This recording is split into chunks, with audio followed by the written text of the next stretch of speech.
Shalom,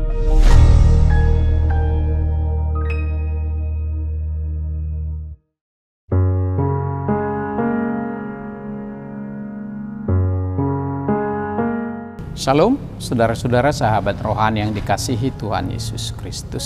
Sebelum kita memasuki renungan ini, marilah kita berdoa.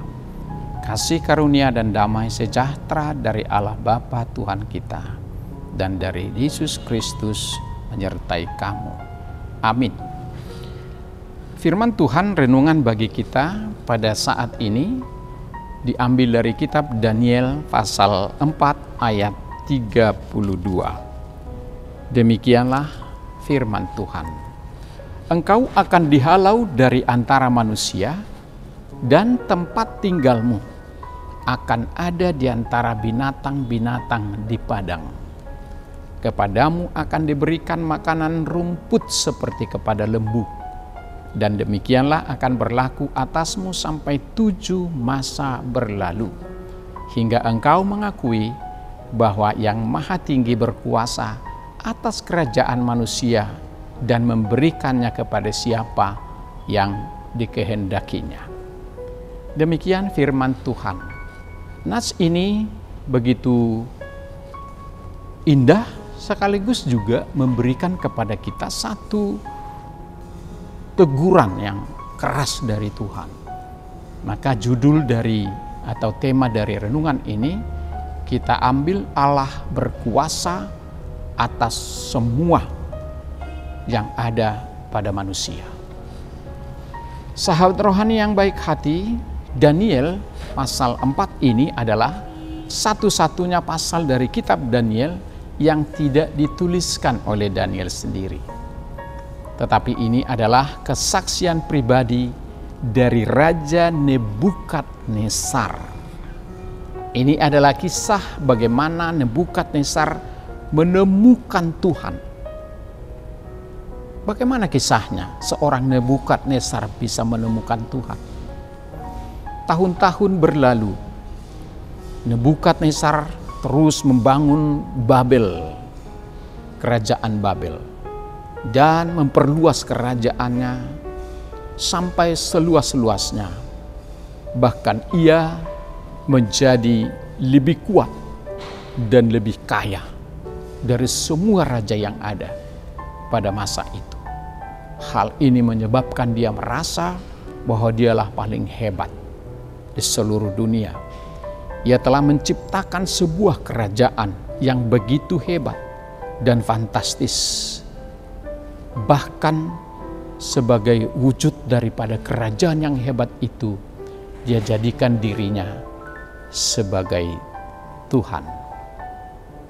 Dalam Daniel 4 ayat 30, berkatalah raja, bukankah itu Babel yang besar itu, yang dengan kekuatan kuasaku dan untuk kemuliaan kebesaranku telah kubangun menjadi kota kerajaan. Ia sangat bangga atas prestasi ini yang luar biasa, bahkan telah mengangkat memposisikan dirinya di atas semua keberhasilan itu, dan dia tidak pernah memberikan ruang untuk Tuhan yang adalah sumber segala ciptaan. Sahabat rohani yang dikasihi Tuhan Yesus, tetapi Tuhan tetap bersabar dan menunggu waktu yang tepat untuk menyerahkan Nebukadnezar pada satu titik tertentu untuk menyadarkan dirinya siapa sebenarnya Tuhan. Selama lebih dari 30 tahun Tuhan berusaha menjangkau Nebukadnezar. Berulang kali raja itu tampak membuat langkah-langkah maju yang ke arah yang benar, tetapi kemudian ia kembali ke cara-cara lamanya yang sombong.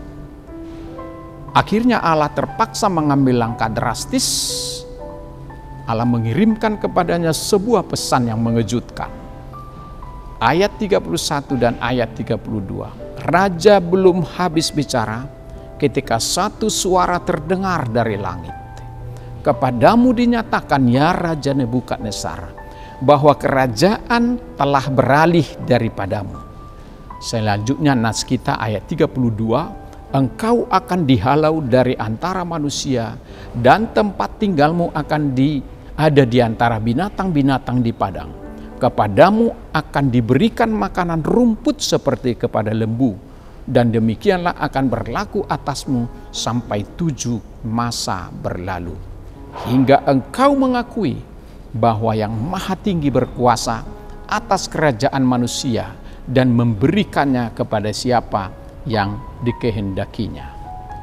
Tuhan berkuasa atas seluruh ciptaannya. Apapun bisa dilakukan kalau itu sudah dikehendaki. Bahkan dari Nebukadnezar sekalipun kerajaan bisa dicabut dan diserahkan kepada yang lain. Sahabat rohani yang dikasihi Tuhan, sesuai dengan firman-Nya, Allah membuat hal ini terjadi. Nebukadnezar menjadi gila untuk waktu yang lama.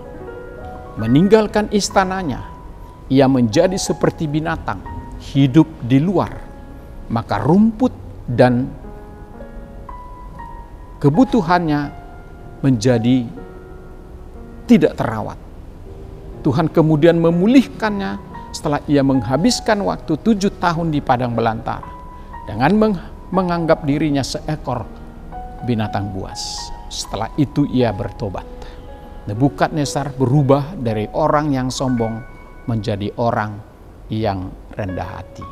Dia bahkan berkata di ayat 37, jadi sekarang aku Nebukadnezar memuji, meninggikan dan memuliakan Raja Surga yang segala perbuatannya adalah benar-benar dan jalan-jalannya adalah adil, dan yang sanggup merendahkan mereka yang berlaku congkak. Ia bertobat dari kesombongannya yang luar biasa, serta merendahkan diri serendah-rendahnya di hadapan Tuhan setelah Tuhan menegurnya dengan sesuatu yang sangat-sangat tidak dia duga-duga. Terkadang kita harus menghadapi beberapa masalah dan tantangan, dihadirkan Tuhan untuk menyadarkan kita akan kesiapaan diri kita sebelum kita berada pada level yang berikutnya. Sahabat rohani yang baik hati, pesan renungan ini bagi kita. Tuhan paling tidak suka dengan kesombongan atau keangkuhan. Tuhan paling tidak suka ketika orang sudah meninggikan dirinya atas prestasi yang dicapainya dan merendahkan Tuhan atau tidak mempedulikan Tuhan. Sehebat apapun capaian kita, prestasi kita, kekayaan kita, posisi kita, jangan pernah kita merasa sombong. Sombong adalah jalan menuju kehancuran. Sebaliknya malah kita harus semakin rendah hati untuk menunjukkan kepada Tuhan rasa syukur dan terima kasih kita. Amsal mengatakan, keangkuhan merendahkan orang, tetapi orang yang rendah hati menerima pujian. Betapa indahnya bila mempelajari dan menjalankan ilmu padi yang sering kita dengarkan. Semakin berisi, semakin menunduk. Sesungguhnya kita tidak berarti apa-apa tanpa Tuhan.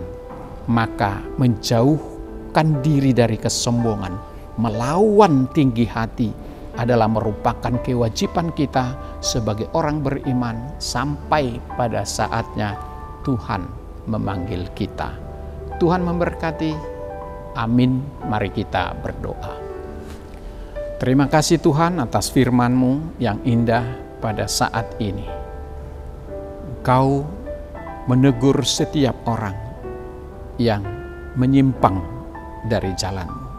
Kau menegur setiap kesombongan kami dengan cara-Mu sendiri, agar kami tidak tinggal di tempat yang menghancurkan itu terus-menerus.